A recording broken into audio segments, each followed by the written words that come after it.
Од досегашните анализи што се прават и од Министерството за животна средина и ние како општина, сметаме непотврдени, меѓутоа предпоставки дека најголемото загадување сепак доаѓа од домаќинствата и тоа се предпоставува над 50%.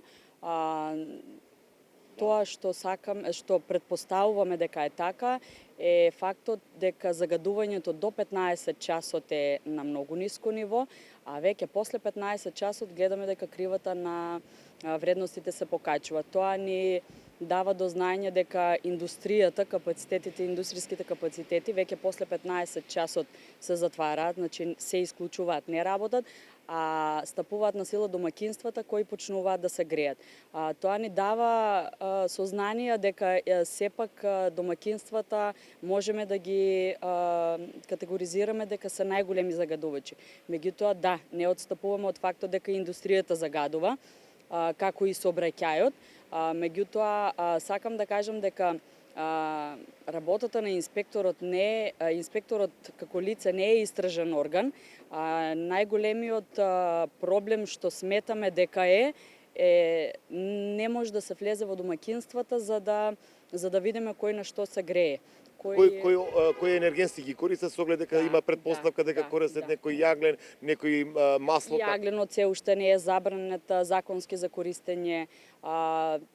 Имаме сознание дека се гори отпад од остатоци од дрва, иверки и така.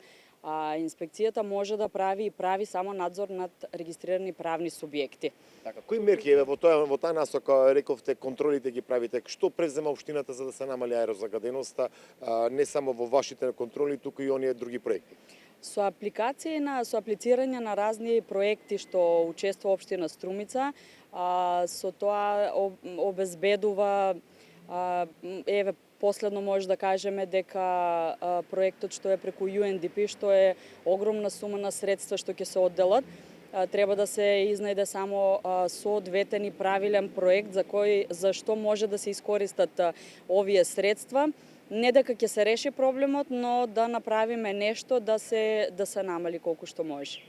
Тоа е проект со UNDP, ако не се лаже? Да, поддржано од шведската амбасада.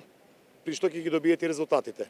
Загаденоста од внатрешни на порешни извори? Да, тоа е и дел од проектот. После 12 месеци ќе имаме некои сознанија што мислам дека само ќе го потврдат тоа што веќе и го знаеме.